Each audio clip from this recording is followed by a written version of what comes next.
ಈ ಬೆದರಿಕೆಯ ಮೇಲ್ವಿಚಾರಕ್ಕೆ ಸಂಬಂಧಪಟ್ಟಂತೆ ಒಂದು ಕಡೆ ತನಿಖೆಯನ್ನು ನಡೆಸಲಿಕ್ಕೆ ಪೊಲೀಸರು ಮುಂದಾಗಿದ್ದಾರೆ. ಮತ್ತೊಂದು ಕಡೆ ಇದೇ ವಿಚಾರಕ್ಕೆ ಸಂಬಂಧಪಟ್ಟಂತೆ DCM DK ಶಿವಕುಮಾರ್ ಕೂಡ ಮಾತನಾಡಿದ್ದಾರೆ. ನನಗೆ CMಗೆ ಬಾಂಬ್ ಬೆದರಿಕೆಯ ಮೇಲ್ ಬಂದಿರುವಂತಹದ್ದು, ಪೊಲೀಸ್ ಕಮಿಷನರ್ಗೆ ಮಾಹಿತಿಯನ್ನು ಕಳಿಸಿದ್ದೇವೆ. DCM DK ಶಿವಕುಮಾರ್ ಅವರ ಮಾತಿದು. ಇದು ನಿಜಾನೋ ಸುಳ್ಳೋ ತನಿಖೆಯ ಮೂಲಕ ಗೊತ್ತಾಗಬೇಕಾಗುತ್ತೆ. ತನಿಖೆಯಲ್ಲಿ ಎಲ್ಲವೂ ಕೂಡ ಗೊತ್ತಾಗಲಿದೆ ಅಂತೇಳಿ DCM DK ಶಿವಕುಮಾರ್ ಹೇಳಿರುವಂತಹದ್ದು. ಪೊಲೀಸ್ ಕಮಿಷನರ್ಗೆ ಮಾಹಿತಿ ಕೊಟ್ಟಿರೋದಾಗಿ DCM DK ಶಿವಕುಮಾರ್ ಅವರು ಬೆದರಿಕೆಯ ಮೇಲ್ವಿಚಾರಕ್ಕೆ ಸಂಬಂಧಪಟ್ಟಂತೆ ರಿಯಾಕ್ಟ್ ಮಾಡಿದ್ದಾರೆ. ಬಂದಿದೆ, CMಗೂ ಮೇಲಲ್ಲಿ ಬಂದಿದೆ. ಐ ಥಿಂಕ್ ನನ್ನ ಫೋನಲ್ಲಿ ಇದೆ, ಅದೆಲ್ಲ ಇಲ್ಲಿ ಫೋನ್ ಬಂದಿದೆ. ಅದೇನೋ ದುಡ್ಡು ಕೊಡಬೇಕು, ಹೆಸರು ಹಾಕ್ಬಿಟ್ಟೆಲ್ಲ ಮೇಲೆಲ್ಲ ಕಳಿಸಿದ್ದಾರೆ. ನಾವು ಅದನ್ನು ನಮ್ಮ ಪೊಲೀಸ್ ಕಮಿಷನರ್ಗೆ ಕಳಿಸ್ಕೊಟ್ಟಿದ್ದೀವಿ. ಅವರು ಏನೋ ಹಾಕಿದ್ದಾರೆ, ಅದೆಲ್ಲ ಮೇಲೆಲ್ಲ ಹಾಕಿದ್ದಾರೆ. ನಾನು ಪೊಲೀಸ್ ನಿನ್ನೆ ಎಲ್ಲ ಮೊನ್ನೆ ಬಂತು, ಆದಮೇಲೆ ಬಂತು. ನಾವು ಅದನ್ನು ನಮ್ಮ ಪೊಲೀಸ್ ಕಮಿಷನರ್ಗೆ ಕಾನ್ಫಿಡೆನ್ಷಿಯಲ್ ಕಳಿಸ್ಕೊಟ್ಟು, ನೀವು ಕೇಳ್ತಾ ಇದ್ದೀನಿ, ನಾನು ಹೇಳ್ತಾನೆ ಇರ್ತಿಲ್ಲ. ಅಲರ್ಟ್ 1 ಯಾವುದು ಶಾಹಿದ್ ಖಾನ್ 100786 ಅಂತ ಅವನೇನು ಹೇಳಿದ್ದಾನೆ. Alert 1, we are your thoughts on the movie trailer. If you don't provide us $2.5 million, we will cause large explosion on buses, train, taxis, temples, hotels and public areas throughout Karnataka. Alert 2, we want to show you one more trailer. We are going to explore the next one in the Ambari Utsav bus after. ಇದು DCM DK Shivakumar ಅವರ ಮಾತು. ಅವರಿಗೆ ಬಂದಿರುವಂತಹ ಬೆದರಿಕೆಯ ಮೇಲ್ವಿಚಾರಕ್ಕೆ ಸಂಬಂಧಪಟ್ಟಂತೆ ಮಾಹಿತಿಯನ್ನು ಕೊಟ್ಟಿದ್ದಾರೆ. Police ಕಮಿಷನರ್ಗೆ ಆ ಬೆದರಿಕೆಯನ್ನು ನಾನು ರವಾನಿಸಿದ್ದೇನೆ, ತನಿಖೆಯನ್ನು ನಡೆಸಲಿಕ್ಕೆ ಸೂಚನೆಯನ್ನು ಕೊಟ್ಟಿದ್ದೇನೆ ಎನ್ನುವಂತಹ ಮಾಹಿತಿಯನ್ನು ಮಾನ್ಯ ಉಪಮುಖ್ಯಮಂತ್ರಿಗಳಾದಂತಹ DK ಶಿವಕುಮಾರ್ ಹೇಳಿರುವಂತಹದ್ದು.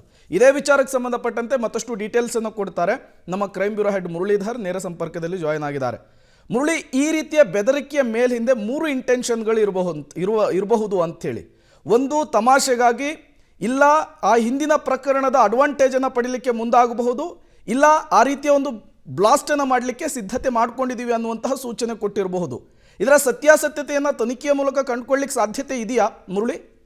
ಖಂಡಿತ ಪ್ರೇಮ್, ಯಾಕೆಂದ್ರೆ ಇಲ್ಲಿ ಸತ್ಯಾಸತ್ಯತೆಯನ್ನ ತಿಳಿದುಕೊಳ್ಳೋದಕ್ಕಿಂತ ಮುಂಚಿತವಾಗಿ ಒಂದು ಅನುಮಾನಗಳು ಕೂಡ ಇಲ್ಲಿ ಈ ಪ್ರಕರಣದಲ್ಲಿ ಹುಡ್ತಾ ಇರೋಂಥದ್ದು. ಯಾಕೆಂದ್ರೆ ಆ ಇಮೇಲ್ ಏನಿದೆ, ಇಮೇಲ್ನಲ್ಲಿ ಅಲರ್ಟ್ 2 ಅಂತೇಳಿ ಆತ ಹೆಡ್ಡರನ್ನು ಹಾಕಿ ಒಂದು ಮೆಸೇಜನ್ನು ಕೂಡ ಮಾಡಿದ್ದಾನೆ. ಅದು DK ಶಿವಕುಮಾರ್ ಅವ್ರಿಗಿರ್ಬೋದು, CM ಸಿದ್ದರಾಮಯ್ಯ ಅವ್ರಿಗಿರ್ಬೋದು ಮತ್ತು ಕಮಿಷನರ್ ಅವ್ರಿಗಿರ್ಬೋದು, ಇವ್ರಿಗೆಲ್ಲರಿಗೂ ಕೂಡ ಆತ ಟ್ಯಾಗ್ ಮಾಡಿ ಒಂದು ಮಾಹಿತಿಯನ್ನು ಕೊಟ್ಟಿರುವಂಥದ್ದು. ಅದರ ಜೊತೆಗೆ ಒಂದು ಪದಗಳನ್ನು ಬಳಕೆ ಮಾಡ್ತಾ ಹೋಗ್ತಾನೆ, ಹೇಗಿತ್ತು ಮೂವಿಯ ಟ್ರೈಲರ್ ಅಂತೇಳಿ. ಯಾಕೆಂದರೆ ಮೂವಿಯ ಟ್ರೈಲರ್ ಅಂತ ಹೇಳಿ ಆತ ಕಳಿಸಿರುವಂಥದ್ದು ಮಾರ್ಚ್ 2ನೇ ತಾರೀಕು ಶನಿವಾರ ಮಧ್ಯಾಹ್ನ 2:48 ನಿಮಿಷಕ್ಕೆ ಈ ರೀತಿಯ ಇಮೇಲ್ ಬಂದಿದೆ. ಇಮೇಲ್ ಬಂದ ಬಳಿಕ ಒಂದು ಅನುಮಾನ ಹುಟ್ಟುತ್ತೆ. ರಾಮೇಶ್ವರ ಕೆಫೆ ಏನಿತ್ತು, ರಾಮೇಶ್ವರ ಕೆಫೆಯ ಘಟನೆ ಆದ 24 ಗಂಟೆಗಳ ನಂತರ ಈ ಇಮೇಲ್ ಬಂದಿರುವಂಥದ್ದು. ಆ ಹಿನ್ನೆಲೆಯಲ್ಲಿ ಅದನ್ನು ಅಡ್ವಾಂಟೇಜ್ ಆಗಿ ಬಳಸ್ಕೊಳ್ಳುವಂಥ ಪ್ರಯತ್ನಗಳಾಗಿದೆಯಾ, ಅಥವಾ ಈತನೇ ಏನಾದರೂ ಈ ಮುಂಚೆನೇ ಏನಾದರೂ ಇಮೇಲನ್ನು ಮಾಡಿ ಅದರಿಂದ ಏನಾದರೂ ಎಚ್ಚೆತ್ಕೊಳ್ಳೋದನ್ನ ಈ ಘಟನೆ ಆಯ್ತಾ ಅನ್ನೋದ್ರ ಬಗ್ಗೆನೂ ಕೂಡ ಸಾಕಷ್ಟು ಅನುಮಾನಗಳು ಕೂಡ ಮೂಡ್ತಾ ಇರೋವಂಥದ್ದು. ಜೊತೆಗೆ ಆತ ಇಮೇಲ್ನಲ್ಲಿ ಇನ್ನೊಂದು ಉಲ್ಲೇಖವನ್ನು ಮಾಡ್ತಾನೆ, ಅಂದರೆ ನಿಮಗೆ ಇನ್ನೂ ನಂಬಿಕೆ ಬಂದಿಲ್ಲ ಅಂದರೆ ಇನ್ನೊಂದು ಮೂವಿ ಟ್ರೈಲರನ್ನು ನಿಮಗೆ ತೋರಿಸ್ತೀನಿ, ಅಂದರೆ ಒನ್ ಮೋರ್ ಟ್ರೈಲರ್ ಏನಿತ್ತು ಅದನ್ನು ನಿಮಗೆ ತೋರಿಸ್ತೀನಿ. ಅದು ಉತ್ಸವ್ ಬಸ್ನ ಮೂಲಕ ಒಂದು ಉತ್ಸವ ಅಂಬಾರಿ ಉತ್ಸವ ಬಸ್ ಏನಿದೆ ಆ ಬಸ್ಗೆ ಬಾಂಬನ್ನು ಇಟ್ಟು ಉಡಾಯಿಸ್ತೀನಿ ಅಂತೇಳಿ ಕೂಡ ಆತ ಹೇಳಿಕೆಯನ್ನ, ಅಂದರೆ ಇಮೇಲ್ನಲ್ಲಿ ಉಲ್ಲೇಖವನ್ನ ಮಾಡಿರುವಂಥದ್ದು. ಇದೆಲ್ಲ ಕೂಡ ಸಾಕಷ್ಟು ಅನುಮಾನಗಳನ್ನ ಮೂಡಿಸ್ತಾ ಇದೆ.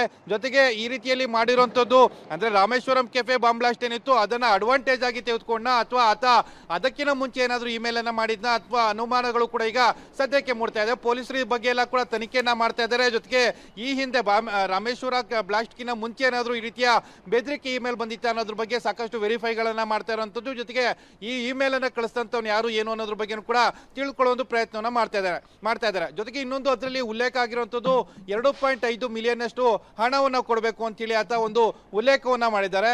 ಆ ಮೂಲಕ ಇನ್ನೊಂದು ವಿಚಾರಗಳು ಅಲ್ಲಗಿಳಿಯುವಂತ ಪರಿಸ್ಥಿತಿ ಇರುವಂಥದ್ದು. ಯಾಕಂದ್ರೆ ಅದನ್ನ ತಮಾಷೆಯಾಗಿ ಏನಾದರೂ ಬಳಸ್ಕೊಳ್ತಾ ಇದ್ದಾನ ಅನ್ನೋದ್ರ ಬಗ್ಗೆನೂ ಕೂಡ ಅನುಮಾನಗಳು ಮೂಡ್ತಾ ಇರೋಂಥದ್ದು. ಪ್ರೇಮ್, ಮುರಳಿ, ಈ ಹಿಂದೆ ಕೂಡ ಈ ರೀತಿಯ ಬೆದರಿಕೆಯ ಮೇಲೆ ಖಾಸಗಿ ಶಾಲೆಗಳಿಗೆ ಬಂದಿತ್ತು.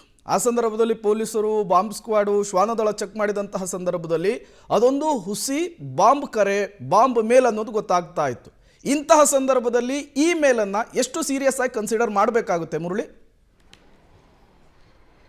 ಖಂಡಿತ ಪ್ರೇಮ್, ಯಾಕೆಂದ್ರೆ ಪ್ರತಿ ಬಾರಿಯೂ ಈ ರೀತಿಯಲ್ಲಿ ಇಮೇಲ್ಗಳು ಬಂದಾಗ ಪೊಲೀಸರು ಇದನ್ನ ಏನು ನೆಗ್ಲೆಕ್ಟ್ ಆಗಿ ಮಾಡ್ಕೊಳ್ಳೋದಾಗ್ಲಿ ಅಥವಾ ತುಂಬಾ ಕೂಲ್ ಆಗಿ ತೆಗೆದುಕೊಳ್ಳುವಂತ ಪರಿಸ್ಥಿತಿ ಈಗ ಇಲ್ಲ. ಯಾಕೆಂದ್ರೆ ಮೊನ್ನೆ ನಡೆದಂತ ಘಟನೆ ಇರ್ಬೋದು, ಅದಾದ ನಂತರ ಅದ್ರ ಹಿಂದೆ ಬರ್ತದಂತ ಇಮೇಲ್ಗಳೇನಿತ್ತು, ಇಮೇಲ್ಗಳು ಸಾಕಷ್ಟು ಡಿಸ್ಟರ್ಬ್ ಅನ್ನ ಪೊಲೀಸ್ ಇಲಾಖೆಗೆ ಇರ್ಬೋದು, ಜೊತೆಗೆ ಶಾಲೆಗಳಲ್ಲಿ ಮಕ್ಕಳಿಗಿರ್ಬೋದು, ಜೊತೆಗೆ ಮಕ್ಕಳ ಪೋಷಕರಿಗೆ ಇರ್ಬೋದು, ಇವರೆಲ್ಲರಿಗೂ ಕೂಡ ಸಾಕಷ್ಟು ಡಿಸ್ಟರ್ಬ್ ಅನ್ನ ಮಾಡಿದೆ.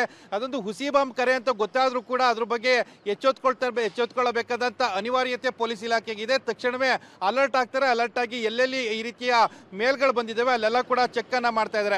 ಅಂದ್ರೆ ಇವರು ಪದೇ ಪದೇ ಈ ರೀತಿಯಲ್ಲಿ ಬೆದರಿಸುವಂಥದ್ದು ಅಥವಾ ತೋಳ ಬಂತು ತೋಳ ಕಥೆಯನ್ನ ಹೇಳುವಂಥದ್ದು, ಈ ರೀತಿಯ ಮಾಡುವಂತ ಸಾಧ್ಯತೆಗಳೇ ಹೆಚ್ಚಾಗ್ತಾ ಇದಾವೆ. ಇನ್ನೊಂದು ಅನುಮಾನಗಳು ಕೂಡ ಮೂಡ್ತಾ ಇತ್ತು ಪ್ರೇಮ್, ಯಾಕಂದ್ರೆ ಈ ರೀತಿ ಕಳೆದ 1 ವರ್ಷಗಳಿಂದ ನಿರಂತರವಾಗಿ ಇಮೇಲ್ಗಳು ಬರ್ತಾ ಇದಾವೆ, ಬೆದರಿಕೆಯ ಇಮೇಲ್. ಅದಾದ ಬಳಿಕ ಅಷ್ಟೇ ರಾಮೇಶ್ವರ ಕೆಫೆಗೆ ಏನು ಬಾಂಬ್ ಬ್ಲಾಸ್ಟ್ ಆಗಿರೋಂಥದ್ದು, ಅದಕ್ಕೂ ಇದಕ್ಕೂ ಏನಾದರೂ ಸಾಮ್ಯತೆಗಳಿದೆಯಾ, ಅದೇ ಬೇರೆ ಪ್ರಕರಣನ ಅಥವಾ ಅದನ್ನ ತಮಾಷೆಗಾಗಿ ಏನಾದರೂ ಮಾಡಿದ್ರಾ ಅಥವಾ ಬೇರೆ ಅಟೆನ್ಷನ್ ಡೈವರ್ಷನ್ ಮಾಡ್ಲಿಕ್ಕೆ ಏನಾದರೂ ಈ ರೀತಿ ಮಾಡಿದ್ರಾ ಅನ್ನೋದ್ರ ಬಗ್ಗೆ ಕೂಡ ಒಂದಷ್ಟು ತನಿಖೆಗಳಾಗಬೇಕನ್ನೋಂಥದ್ದು. ಜೊತೆಗೆ ಇವತ್ತು ಬಂದಿರುವಂಥ ಇಮೇಲ್ ಏನಿತ್ತು, ಅಂದರೆ ಸಾಟರ್ಡೆ ಬಂದಿರುವಂಥ ಇಮೇಲ್ ಏನಿತ್ತು, ಅದರ ಬಗ್ಗೆ ಕೂಡ ಅತಿ ಹೆಚ್ಚು ಏನು ತನಿಖೆಯನ್ನು ಮಾಡಲಾಗ್ತಾ ಇದೆ. ಆತ ಯಾರು ಏನು ಅನ್ನೋದ್ರ ಬಗ್ಗೆ ಕೂಡ ತಿಳ್ಕೊಳ್ಳೋ ಒಂದು ಪ್ರಯತ್ನವನ್ನ ಮಾಡಬೇಕು ಅನ್ನೋದ್ರ ಬಗ್ಗೆ ಕೂಡ ಈಗಾಗಲೇ ಸರ್ಕಾರ ಒಂದು ನಿಲುವನ್ನು ತೆಗೆದುಕೊಂಡಿರುವಂಥದ್ದು. Prem, okay, thank you Murali ತಮ್ಮೆಲ್ಲ ಮಾಹಿತಿಗಾಗಿ.